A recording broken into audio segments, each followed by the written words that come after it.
Today I want to talk about something that I think all of us, no matter where we're at in life, struggle with, and that is letting go.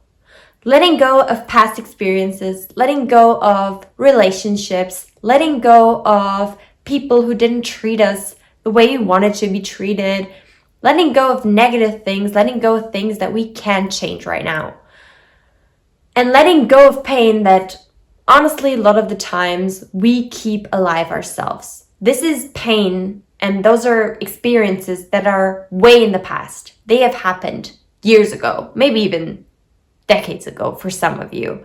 And still you choose to think about them every single day. To go back to those dark places and just repeat them in your head like a loop. And our brain is great at really creating a very vivid representation of that thing. So we relive those things day after day after day, unable to let go of them. Why is it this way? We as humans, we have a strong tendency to cling to experiences. So this is especially true for negative experiences and emotionally impactful experiences. So basically, the stronger you feel in a certain situation, the more memories you retain from that situation, or the better your memory becomes for that event. In the past, it helped us to remember negative events very vividly because it helped us to avoid future threats. So let's say you went out on a hunt as a caveman and then you saw a mammoth. Boom, negative experience. So for the next few weeks, you hopefully are somehow able to escape that mammoth and you survive, and then you go back. And for the next few weeks, you keep thinking about that experience. You keep thinking about what you did immediately before seeing that mammoth, what took place, whatever. And basically, this increased your chances of surviving because the next time when you went out on a stroll, you wouldn't encounter that mammoth all by yourself, because you remembered how the situation occurred. And this was functional in the past, but it's not functional anymore. And sometimes we also tend to retrace the negative experiences that we made, and we hold on to them in our minds to understand them. Because a lot of the times, things that are very traumatic for us, we can't understand them. For example, someone did something bad to you, someone broke your heart, whatever. You can't understand why that person would do such a thing. You can't understand why the person chose to do that. And so you keep thinking about the situation, keep thinking about what you did, what that person did, just to somehow figure out how this could go down. So there's a quote by Marcus Aurelius. He said, "Choose not to be harmed, and you won't feel harmed. Don't feel harmed, and you haven't been." So he suggests the exact opposite of what our brain is trying to do. So our brain is trying to remember the negative things, the things that have caused us hurt. Our brain is trying to remember those things as well as possible, trying to think of them as much as possible in order to prevent them from happening again, in order to prevent them from hurting us again. And what Marcus Aurelius is saying, let go of it. Let go of this important information, and it will be as though you haven't experienced it in the first place. What does he mean by that? Can we just turn back the clock and erase the trauma that so strongly shaped us? First of all, you have to understand that trauma is not the event itself. Trauma is the internal psychological wound that the event leaves on you. So it's not the event itself, it's the impact it has on you. And this is what is causing you suffering. So clinging on to the memory of the event itself won't ever help you, because what is making you suffer is not the event itself. So no matter how much you think about it, it won't change anything. It's a little bit like a gunshot. So if you get hit by a gun, it's not the bullet that hurts you, but it's the impact that the bullet has on your body. Depending on where it hits you, it can have a completely different impact on you, right? So it is not the bullet itself. It's the same bullet, but it creates a completely different impact. And it's the same with traumatic experiences, with negative events. One person can go through this event and come out pretty much fine, and the other person can suffer for the rest of their lives from that experience. The extent of the impact that it has on you depends on how you deal with it. And keeping this metaphor is to kind of explain what Marcus Aurelius said, is he's not saying that the gunshot didn't happen. The gunshot happened, which is something you can't change. But what he's saying is that you can change how the bullet impacts you. You can change, or you can choose how much you're going to suffer from what has happened. So how you react to the event influences how you deal with it. And he says that this can change how much you are going to feel hurt.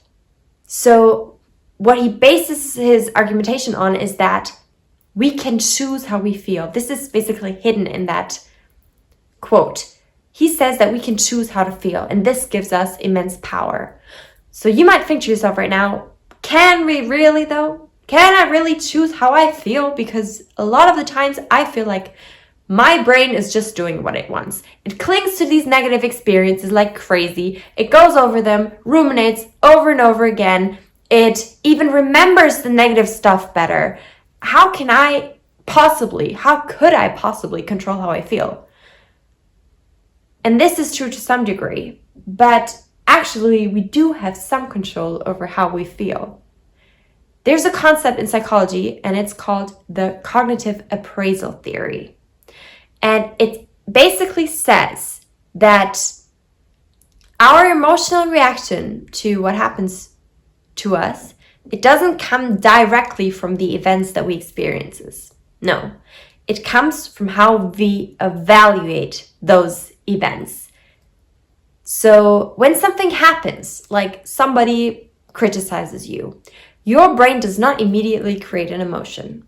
Like it does not immediately make you feel guilty or shameful or whatever. No.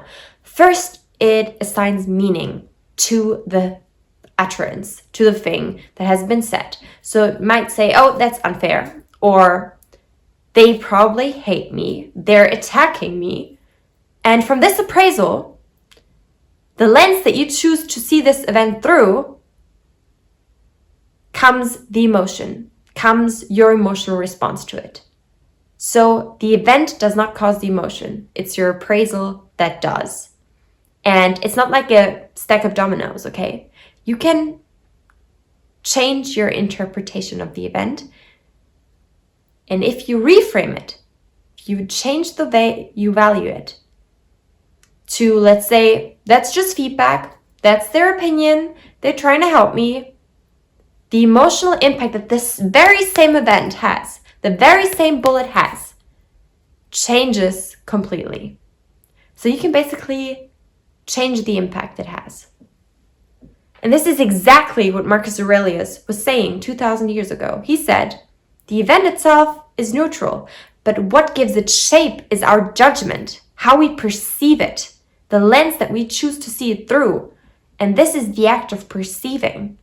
Value comes before emotion. Viktor Frankl said something very similar. He was a psychiatrist who actually survived Auschwitz, and he said that between stimulus and response, there is a space, and that space is our power to choose our response.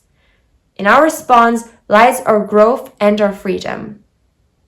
He says the same thing. It's not that things happen to us and we are just forced to have certain emotions and certain thoughts. No, we can choose how we value those events. We can choose how much we let that bullet impact us. So we can navigate the emotional impact that something has on us by choosing a different perspective.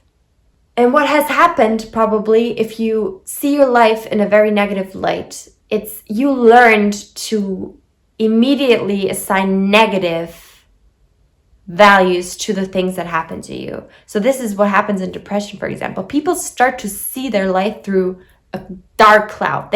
Everything, no matter what it is, it will be interpreted in a negative way, which in turn causes a negative emotion over and over and over again. And this is reinforced in a way where this person is just stuck in a negative cycle. And even if positive things happen to them, they find a way to paint them black and to create sadness or anger or frustration from the situation.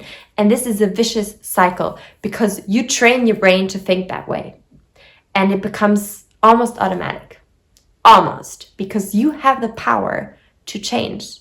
You have this room between stimulus and response that you can use for yourself. And this is how you let go of the negative experiences that you have had in your life. You let go by choosing to value them differently, interpret them differently. This is how you let go. So what you have to do is you have to pause before reacting the next time. When you feel that anger and anxiety and hurt, stop. Don't reply. Don't explain. Breathe and give your mind a few seconds to catch up before your emotions take the upper hand and make you feel out of control. Challenge the first thought that you have. Ask yourself, is this really true? Is this really an accurate representation of reality? Or am I just assuming some ill intent? Am I projecting my own insecurities again? Am I completely misinterpreting the situation maybe? And just this tiny bit of questioning can create a huge mental gap for clarity. Then you really have to reframe it. Instead of saying they disrespected me, try they're having a bad day. They are trying to help me maybe. Instead of this is unfair, try this is a chance for me to grow. This is not ideal, yeah, but I'm going to deal with it. And this is how you change how you view the world. How much things can hurt you. This is how you control how you feel. And by this, I don't mean that you should become completely detached. No, the bullet has still hit, the event has still happened, but you can choose to not dwell on it, to not have it that much of an emotional impact on you. Detachment means that you still care, but you're not controlled by the thing. We all have moments in life where life just hits hard, where people misunderstand us, where things fall apart, and plans don't go as expected.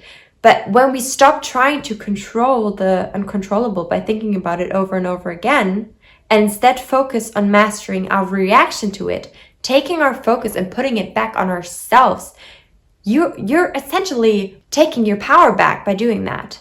You're shifting your focus to the internal, which is what you can control. This is your impact zone, your control zone. People are so busy trying to control the outside that they let their inside, their mental space just become full of clutter. And they are not even realizing that because they're so focused on controlling the outside. And this is what Stoicism is about. This is what psychology reinforces. It's not about numbing yourself. It's about owning your reaction that you have to these events. And as you do this over and over again, you'll become better at it. So yeah, thank you guys for watching this video, and I see you guys in the next video. Bye.